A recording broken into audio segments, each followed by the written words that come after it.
सो अस्सलाम वालेकुम to everyone. Am I audible and visible to you guys? आवाज आ रही है मेरी? Hello hello hello. Am I audible to you guys? Okay okay, that's good. So कल की क्लास में हमने डिस्कस किया था अल्ट्रा स्ट्रक्चर ऑफ क्रोमोसोम, और उसमें हमने थोड़ा सा डिटेल में देखा था कि what is the chemical composition of chromosome, right? तो कल थोड़ी सी चीजें हमारे पास रिमेनिंग थी. उसके बाद ये चीज़ हम देख के इंशाल्लाह उसके बाद हम डिस्कस करेंगे जीन एक्सप्रेशन के बारे में. So first of all starting with the yes, हमने कल केमिकल कंपोजिशन ऑफ क्रोमोसोम के बारे में डिस्कस कर लिया था. वालेकुम अस्सलाम मेजबीन, वेलकम. शैतान का नाम लिए शैतान हाजिर. कल हमने केमिकल कंपोजिशन ऑफ क्रोमोसोम को डिस्कस कर लिया था पूरे डिटेल में. इसमें किसी को कोई कंफ्यूजन है तो देन लेट मी नो. किसी को कोई प्रॉब्लम है, कोई मसला है? हमने बात की थी कि डीएनए डीएनए का जो डुप्लेक्स होता है उसके 200 न्यूक्लियोटाइड और हमारे पास 8 हिस्टोन्स के कोर जब आपस में मिलते हैं तो एक स्ट्रक्चर बनता है. उसे हम क्या कहते हैं? उसे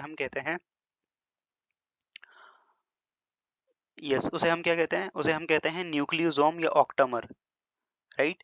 ये न्यूक्लियोसोम या ऑक्टामर जो आपस में है ना कंडेंस होके हमारे पास क्या बनाते हैं? क्रोमेटिन नेटवर्क बनाते हैं. ठीक है, कंडेंस होके क्रोमेटिन नेटवर्क बनाते हैं. तो इधर नीचे नीचे ये क्रोमेटिन नेटवर्क है. क्रोमेटिन नेटवर्क जो हमारे पास है वो फर्दर एक अपने साथ कंडेंस होता है. ठीक है, तो उससे एक चीज बनती है, उसे हम कहते हैं क्रोमेटिन फाइबर. और क्रोमेटिन फाइबर में फर्दर सुपर कॉइल्स बनते हैं. ठीक है, तो अल्टीमेटली हमारे पास ये इस तरह के स्ट्रक्चर बनते हैं और अल्टीमेटली फिर क्रोमोसोम बनता है. ठीक है, इसी चीज को थोड़ा सा यहाँ इस वाली डायग्राम में जरा अगर देखें आप लोग, just look at this one. तो यहाँ पे देखें, सबसे पहले हमारे पास डीएनए है. डीएनए की जो नॉर्मल लेंथ विड्थ इसने बताई है ना वो 2 नैनोमीटर की होती है. ठीक है, उसके बाद जब हिस्टोन्स इसके साथ मिल जाती हैं यानी कि जब न्यूक्लियोसोम बन जाता है तो nucleosome it is somewhere around 11 nanometre का होता है. ठीक है, अब न्यूक्लियोसोम में फर्दर कॉइलिंग होती है तो हमारे पास क्रोमेटिन फाइबर बनता है. ठीक है, और एक्चुअली में क्रोमेटिन मटेरियल होता है और ये क्रोमेटिन मटेरियल ये अराउंड 30 नैनोमीटर का होता है. ठीक हो गया. उसके बाद हमारे पास जो क्रोमेटिन होता है ना वो एक्चुअली में दो टाइप्स का होता है. एक होता है हमारे पास यू क्रोमेटिन और एक होता है हमारे पास हेटेरोक्रोमेटिन. तो जरा यू क्रोमेटिन और हेटेरोक्रोमेटिन का अगर देखें यहाँ पे, हेटेरोक्रोमेटिन एंड यू क्रोमेटिन, तो यू मतलब होता है ना, यू का मतलब होता है ट्रू. तो वो क्रोमेटिन जो आपके सेल में एक्सप्रेस होता है, ठीक है, उसे हम यू क्रोमेटिन कहते हैं. और ये लूजली अटैच्ड होता है. ठीक है, लूजली, इसमें ज्यादा सुपर कॉइल्स नहीं बनते हैं. इसमें ज्यादा सुपर कॉइल्स नहीं बनते. तो ये जो यू क्रोमेटिन होता है ये लूजली अटैच होता है. एक्चुअली में जब लूजली अटैच होगा तो यहाँ पे आरएनए पॉलीमरेजेस और डिफरेंट एंजाइम आएंगे, इसकी ट्रांसक्रिप्शन होगी और इससे रिलेटेड प्रोटीन्स बनेंगे. तो इसलिए ये वाले हमारे पास एक्सप्रेस करते हैं. दूसरे नंबर पर जो हेटेरोक्रोमेटिन है, देखो कितना टाइटली कंडेंस हुआ हुआ है, दिखाई दे रहा होगा आप लोगों को. ठीक है, और यही फिर क्रोमेटिन फाइबर अल्टीमेटली इसमें फर्दर सुपर कॉइलिंग होती है और हमारे पास बनता है क्या? हमारे पास बनता है अल्टीमेटली क्रोमोसोम. और क्रोमोसोम की जो इसके डायमीटर बताया है वो है 140 nanometre, sorry, one not 140, 1400 nanometre. तो ये डिफरेंट डिफरेंट साइजेस बताए हुए हैं. डीएनए 2 नैनोमीटर, फिर जो न्यूक्लियोसोम है वो 11 नैनोमीटर, क्रोमेटिन मटेरियल जो है वो 30 नैनोमीटर, फिर फर्दर क्रोमेटिन फाइबर जो है हमारे पास वो 300 नैनोमीटर. और क्रोमेटिन मटेरियल दो टाइप का होता है हमारे पास, heterochromatin, euchromatin, we have discussed about it. और अल्टीमेटली फिर इससे क्रोमोसोम बनते हैं. तो ये पूरी ऑर्गेनाइजेशन होती है. इसके ऊपर ना लॉन्ग क्वेश्चन आता है कि केमिकल कंपोजिशन ऑफ क्रोमोसोम बताएं या ऑर्गेनाइजेशन ऑफ क्रोमोसोम बताएं. ठीक है, तो इस तरह करके ना लॉन्ग क्वेश्चन आता है. तो इस चीज को मेक श्योर कीजिए कि बॉटनी में ये वाला क्वेश्चन आता रहता है. तो इस चीज को देख लिए अपने पास. ठीक है, वो बोल देगा कि write down the detail description of the organisation of chromosome, या लिख देगा कि write down the detail about the chemical composition of chromosome. ठीक है, अगेन से यहाँ पे देखें वही, ये हमारे पास न्यूक्लियोसोम है, नजर आ रहा होगा आप लोगों के पास. फिर आप लोगों के पास न्यूक्लियोसोम के बाद क्रोमेटिन फाइबर बनाए और क्रोमेटिन फाइबर फर्दर कंडेंस होकर ये क्रोमोसोम बनने जा रहा है. ठीक है, लेकिन ये तो सांप लग रहा है, और वो भी आस्तीन का सांप, जो कि क्लास में बहुत पाल रखे हैं हमने. ओके, क्लियर है यहाँ तक सब लोगों को? Any confusion up to this? Okay, तो ये हमने डिस्कस कर लिया. अब हम देखते हैं किस चीज़ के बारे में. Now will talk about the gene expression. ठीक है, तो क्या होती है ये सो कॉल्ड जीन एक्सप्रेशन? करते हैं ज़रा इसके बारे में डिटेल में बात. ओके, जस्ट अ मिनट, पहले हमें जीन एक्सप्रेशन से पहले हमें जीन का पता होना चाहिए कि व्हाट इज जीन। तो यस, व्हाट इज जीन, क्या होता है ये जीन, कौन सी बला का नाम है?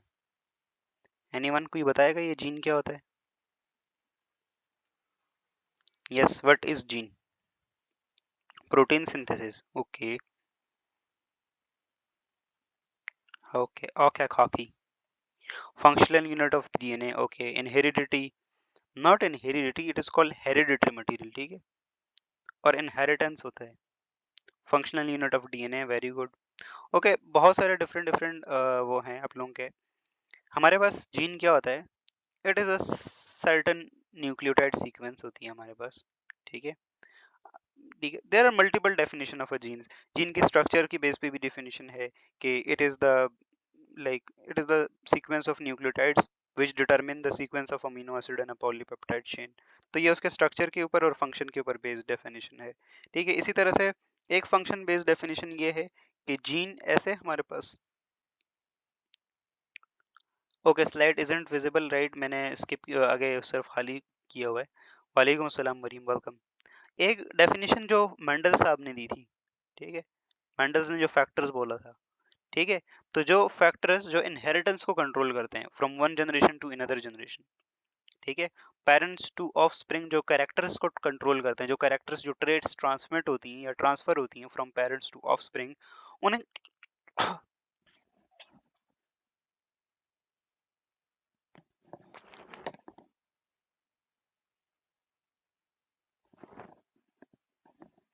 Sorry guys, sorry. सो हम बात कर रहे थे कि ट्रेड्स की, जो ट्रेड्स को कंट्रोल करती है ना फ्रॉम पेरेंट्स टू ऑफस्प्रिंग, जो ट्रेड्स जाती हैं, ठीक है। तो उस चीज को कंट्रोल करने के लिए जो चीज रिस्पॉन्सिबल होती है उसे हम जीन कहते हैं, ठीक है। ये जीन नाम बाद में आया, पहले जो ग्रोगर मेंडल है ना, द फादर ऑफ जेनेटिक्स, उन्होंने इसका नाम फैक्टर रखा था, ठीक है। रिमेंबर जब उन्होंने पी प्लांट को स्टडी किया था, तो ठीक है। आगे हम इनहेरिटेंस में इसकी बात करेंगे, मेंडेलियन इनहेरिटेंस, ठीक हो गया।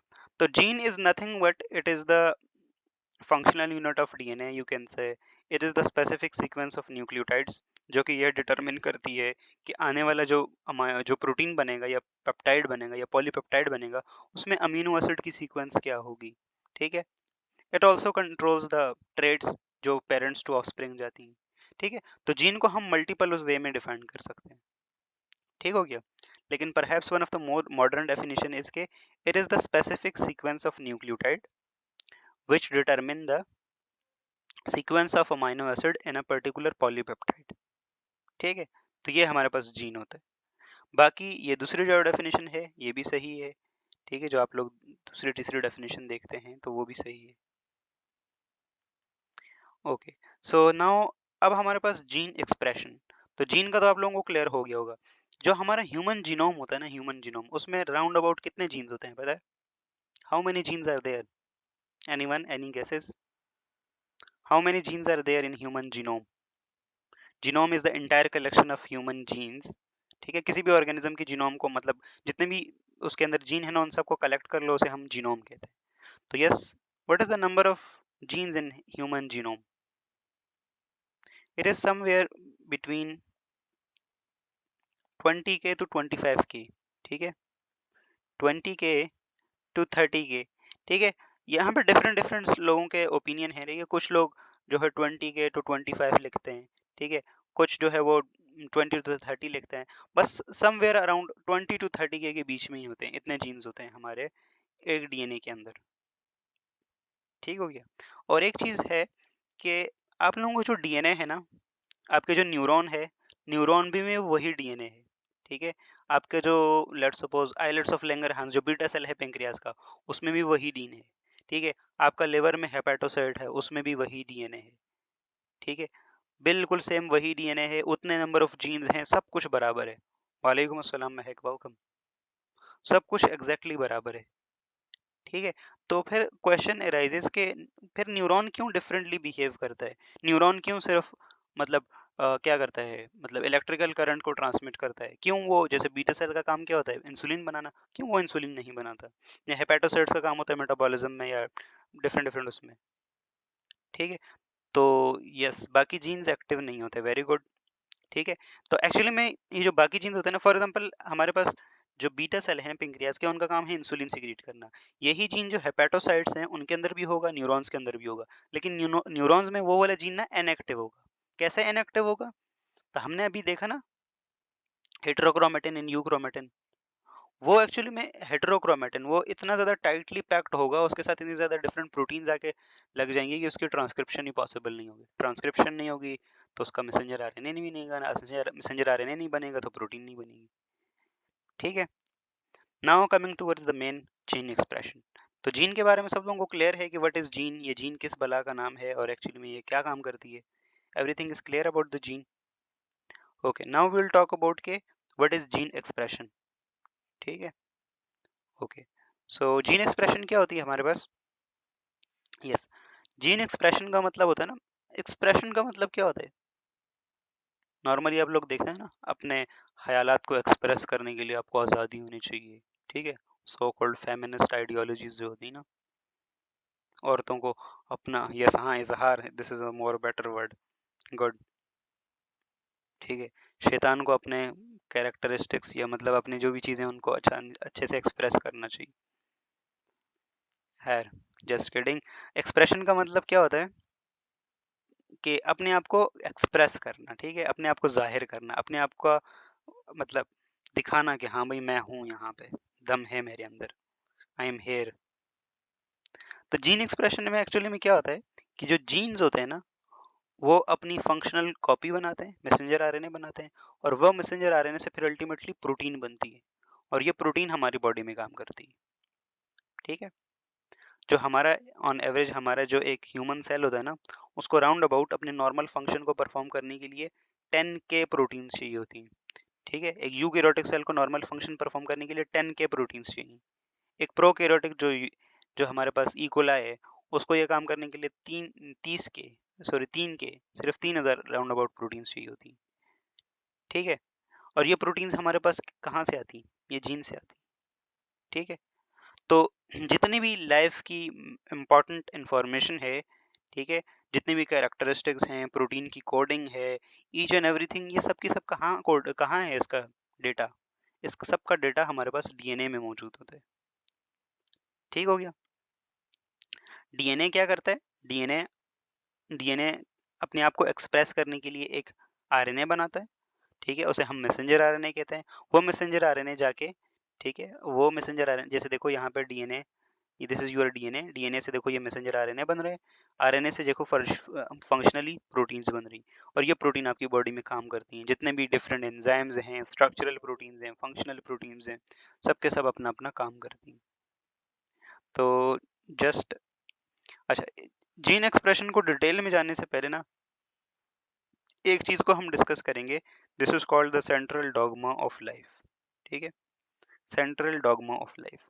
सेंट्रल का मतलब क्या होता है? सेंट्रल मतलब मरकजी, मेन। ठीक है, डॉगमा का मतलब, डॉगमा इज अ बिलीफ। ठीक है, जैसे थ्योरी होती है ना, इसी तरह से डॉगमा भी होता है। डॉगमा एक बिलीफ होता है।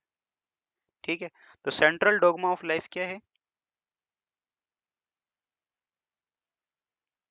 जी, this is the basic principle, right? Exactly, Aqsa Gul Shahid, you are right. Yes, main theory of life you can say, yes. तो मेन थ्योरी ऑफ लाइफ ये है कि, या सेंट्रल डॉगमा ऑफ लाइफ है ये है कि सारी की सारी जो लाइफ की से रिलेटेड, ऑर्गेनिज्म से रिलेटेड जितनी भी इंफॉर्मेशन है, ठीक है, सेल से रिलेटेड जो इंफॉर्मेशन है, वो कहाँ स्टोर्ड है? वो डीएनए के अंदर स्टोर है। ठीक है, मेजॉरिटी केसेस में। ठीक है, वायरसेस को छोड़ दें, वायरसेस में एक्सेप्शंस हैं। ठीक है, एक्सेप्शंस आर ऑलवेज देयर, लेकिन मेजॉरिटी टाइम पे जो हमारे पास क्या होता है, सेंट्रल डॉगमा क्या कहता है कि हमारे पास सारी की सारी इंफॉर्मेशन डीएनए के अंदर होती है।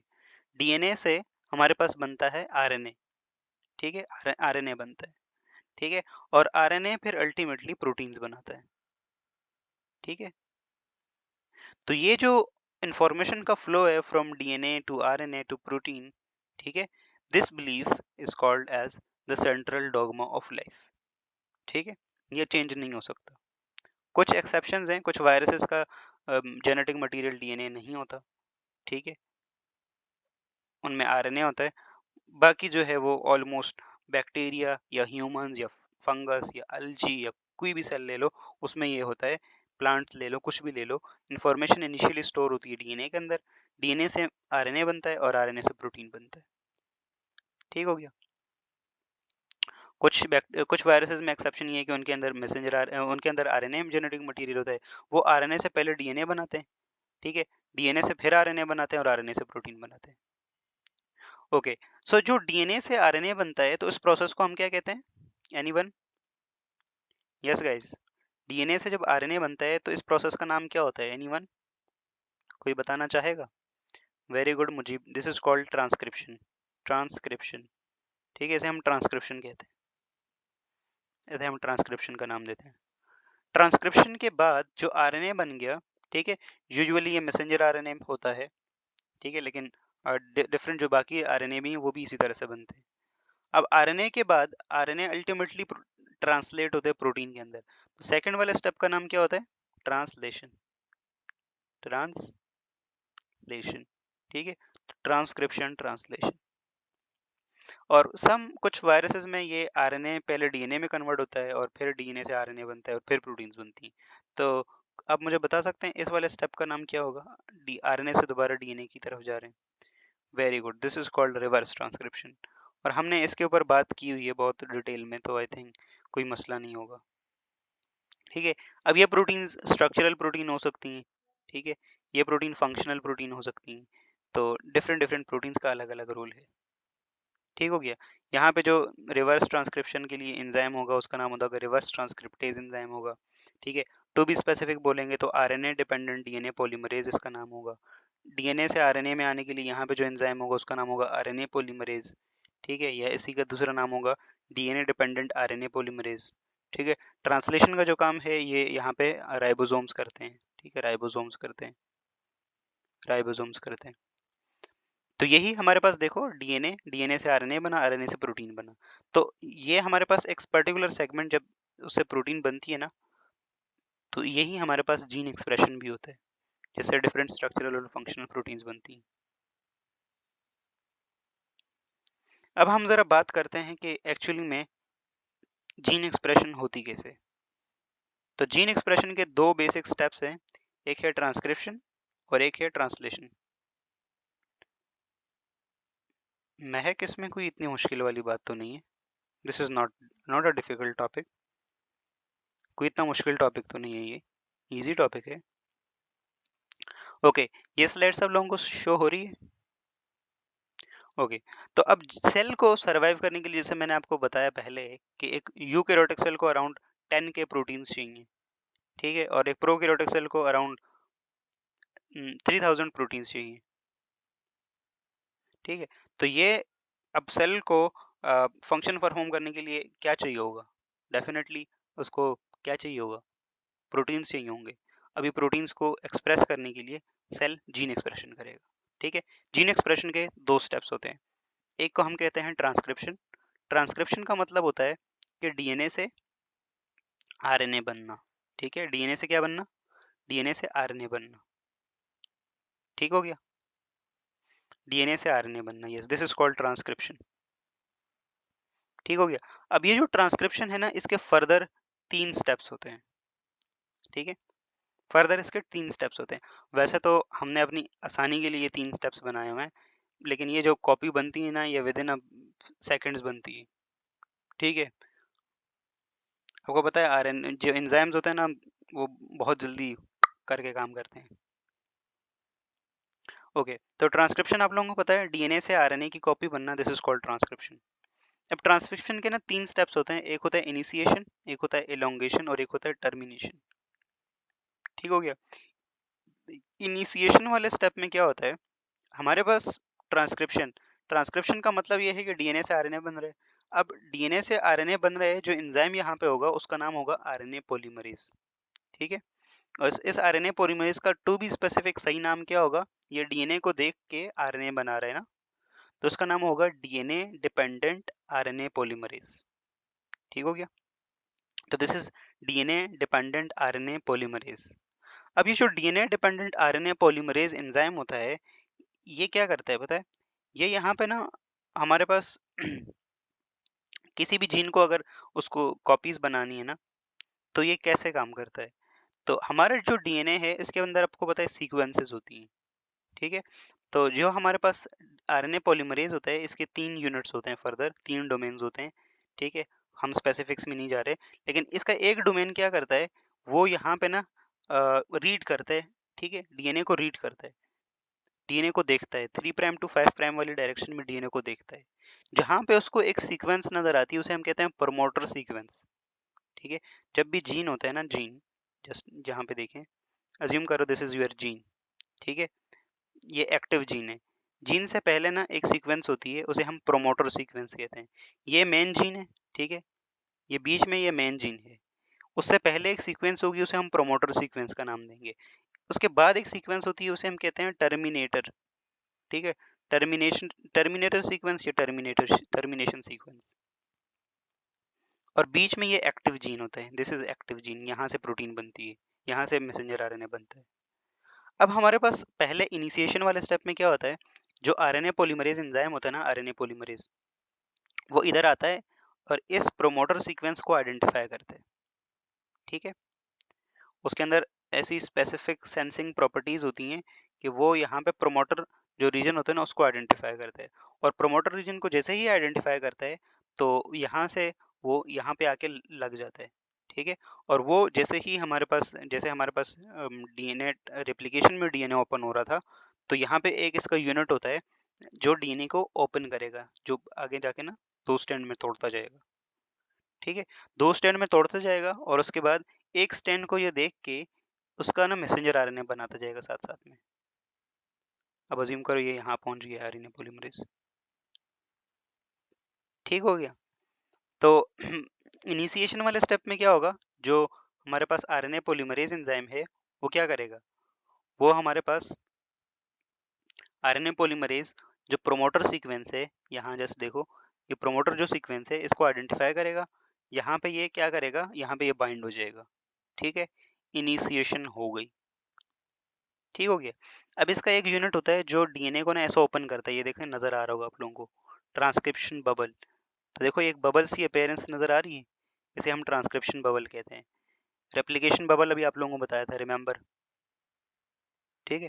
तो रेप्लिकेशन बबल अलग है, ट्रांसक्रिप्शन बबल अलग है।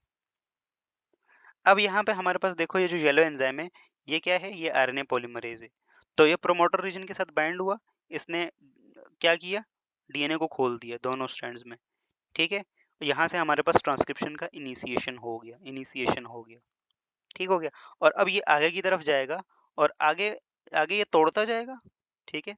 आगे क्या करेगा? डीएनए को ये ओपन अप करता जाएगा और साथ-साथ में आरएनए की कॉपी सिंथेसाइज़ करता जाएगा, आरएनए को साथ-साथ में सिंथेसाइज़ करता जाएगा, ठीक है?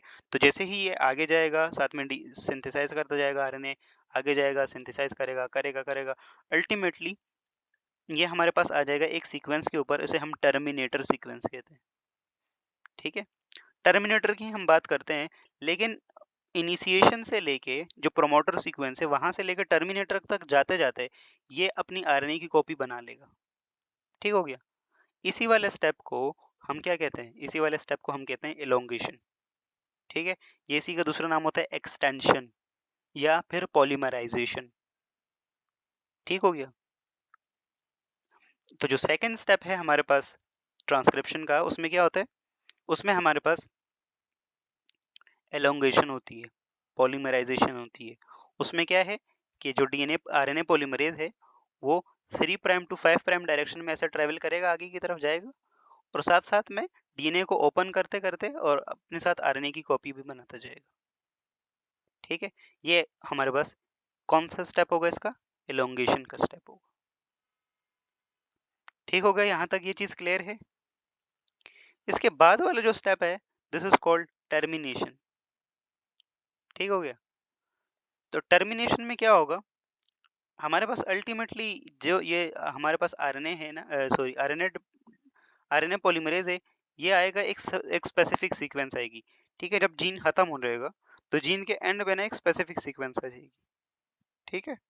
और वहां से ये क्या कर लेगा, वहां से ये रिमूव हो जाएगा वहां से, ठीक है? रिमूव हो जाएगा, ठीक है? बाहर आ जाएगा। तो ये हमारे पास क्या हो गई? टर्मिनेशन हो गई, ठीक है। और टर्मिनेशन वाले स्टेप के बाद देखो आपके पास आरएनए की फंक्शनल कॉपी बन गई, फंक्शनल कॉपी। ठीक हो गया, क्लियर है यहाँ तक सब लोगों को? यस, निकल जाएगा वो, फिर डीएनए का जो डबल स्ट्रैंड है ना उसमें से निकल जाएगा। ठीक है, तो यहाँ तक सब लोगों को क्लियर है ये तीनों स्टेप्स? टर्मिनेशन क्लियर नहीं है। टर्मिनेशन में क्या होगा देखो, हमारे पास वंस मैसेंजर आरएनए की पूरी कॉपी बन गई ना, उसके बाद क्या होता है, पूरा मैसेंजर आरएनए बन गया उस जीन का, उस पर्टिकुलर जीन का आरएनए बन गया। अब क्या होगा, अब एक टर्मिनेशन सीक्वेंस आएगी, ठीक है, एक स्पेसिफिक पॉइंट आएगा, ठीक है, वो वो सीक्वेंस होती है टर्मिनेशन सीक्वेंस। तो वहां से क्या होगा, आरएनए पॉलीमरेज खुद ही वहां से ना डीएनए से निकल जाएगा, वो आगे बोलेगा कि नहीं भाई आगे और मुझे काम नहीं करना, तो टर्मिनेशन सीक्वेंस में स्टॉप कर देगा, अपना काम रोक देगा और बाहर आ जाएगा। ठीक है, और हमारे पास तो हमारा आरएनए सिंथेसाइज हो चुका है ना, अब तो मसला ही नहीं है। ठीक है, 5 प्राइम 3 प्राइम वाले रिपीट करें। जितने भी डीएनए को रीड करने वाले एंजाइम है ना, वो 3 प्राइम से 5 प्राइम की डायरेक्शन में रीड करते हैं। ठीक है, तो यहाँ से देखो ये 3 प्राइम से 5 प्राइम की डायरेक्शन में जा रहे हैं, देखो 3 प्राइम से 5 प्राइम की डायरेक्शन में जा रहे हैं।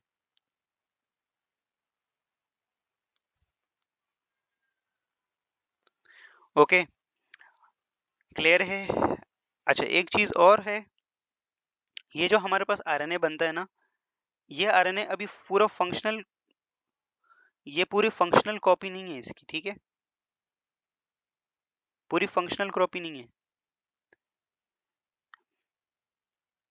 लैबा कल आपकी क्लास में नहीं थी ना, हमने जो राइबोस शुगर होती है, ठीक है, तो ये हमारे पास राइबोस शुगर होती है। ठीक है, इसका carbon number 1, carbon number 2, carbon number 3, carbon number 4, carbon number 5। ठीक है, तो ये 3 प्राइम और 5 प्राइम वाला कॉन्सेप्ट होता है कि जितने भी हमारे पास आरएनए पॉलीमरेजेज हैं या जितने भी पॉलीमरेजेज है ना, वो 3 प्राइम हाइड्रोक्सिल के ऊपर पॉलीमराइजेशन करते हैं। ठीक है, नंबर 1 चीज। और नंबर 2 चीज कि वो जिस डायरेक्शन में काम करते हैं ना, वो यूजुअली 5 प्राइम टू 3 प्राइम वाली डायरेक्शन होती है।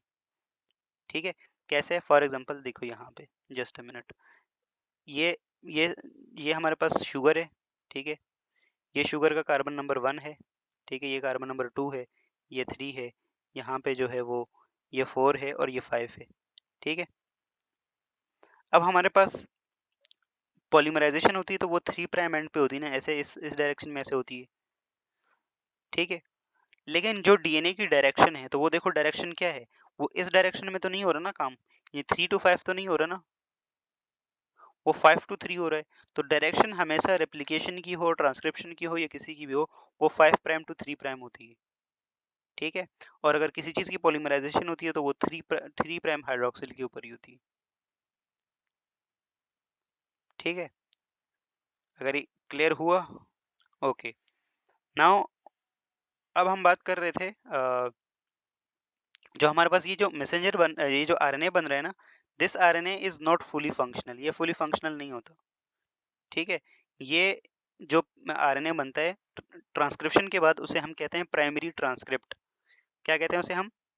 उसे हम कहते हैं प्राइमरी ट्रांसक्रिप्ट। क्या कहते हैं? Primary transcript.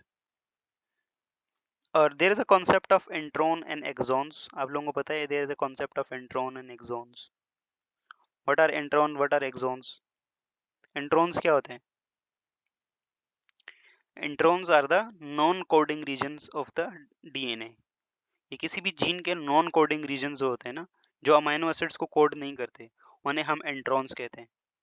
और वो जो रीजन्स जो कोडिंग रीजन्स होते हैं, मतलब जो किसी स्पेसिफिक अमाइनो एसिड को इनकोड करते हैं, उन्हें हम एक्सॉन्स कहते हैं। ठीक है, तो जो प्राइमरी ट्रांसक्रिप्ट बना है ना, तो उसके अंदर दोनों होते हैं। अज्यूम करो this is your primary transcript. ठीक है, just assume this this is your primary transcript. अब इस प्राइमरी ट्रांसक्रिप्ट के अंदर ना, जस्ट मुझे कलर चेंज करने दें, तो अज्यूम करें this is the functional copy. ठीक है, this is the functional copy. ठीक है, this is the functional copy, let's suppose. ठीक है, और बीच में यहाँ पे जो मैं रेड कलर से दिखा रहा हूँ, लेट्स सपोज ये रेड कलर से, तो जो रेड कलर या जो ब्राउन कलर वाले हैं ना, दीज आर इंट्रॉन्स। ये कोडिंग रीजन्स नहीं है, ये अमाइनो एसिड इनकोड नहीं करते।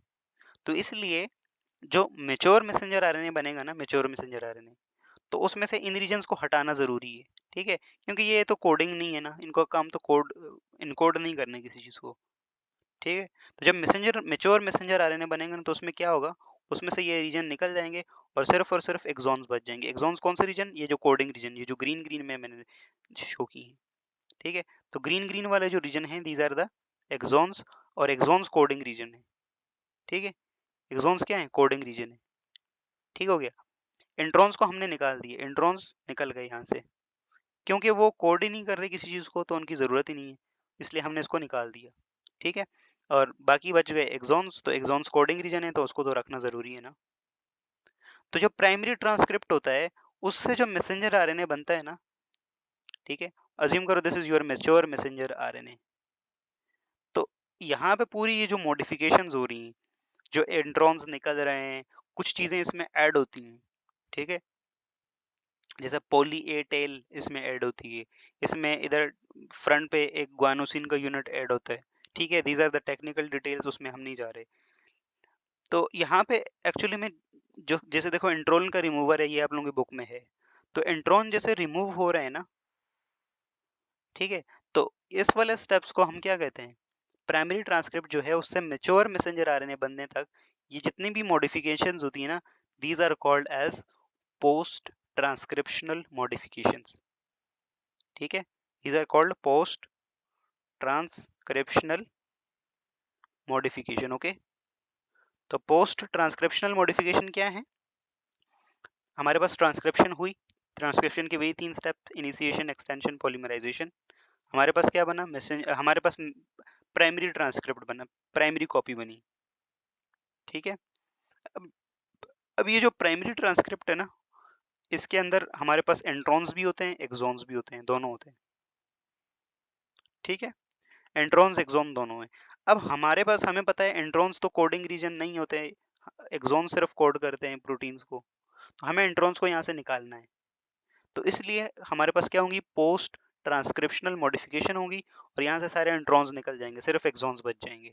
और वही जो सिर्फ एक्सॉन्स बचेंगे, वो हमारे पास मेच्योर मैसेंजर आरएनए होगा, और वही मेच्योर मैसेंजर आरएनए आएगा और राइबोसोम के ऊपर बाइंड करेगा, और अल्टीमेटली हमारे पास क्या करेगा, प्रोटीन की सिंथेसिस करेगा।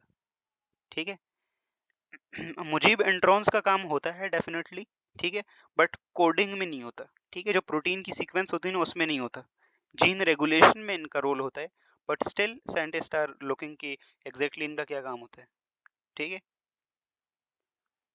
साइंटिस्ट तो ये भी कहते हैं कि हमारे जो 3 बिलियन न्यूक्लियोटाइड्स हैं, 3 बिलियन बेस पेयर्स हैं, इसमें से majority DNA is a junk DNA, but with the passage of time हमें पता लग रहा है कि हर एक उसका अपना काम है। ठीक हो गया, स्प्लाइसिंग स्प्लाइसिंग हो गया, टर्मिनल ट्रिमिंग हो गया, टर्मिनल एडिशंस हो गया, these are all the post transcriptional modification, Aliza Haliq. ठीक हो गया, तो यहाँ तक सब लोगों को क्लियर है ट्रांसक्रिप्शन के बारे में, everything is okay, any confusion up to this? Oh Saeed Samra, welcome welcome to the Noon Academy, खुश आमदीद। काफी दिनों के बाद मुलाकात हुई आपसे, आई थॉट कि आप तो कैद हो गई हैं। क्लियर है यहाँ तक सब लोगों को? Okay, that's good. I thought कि आप कैद हो गई।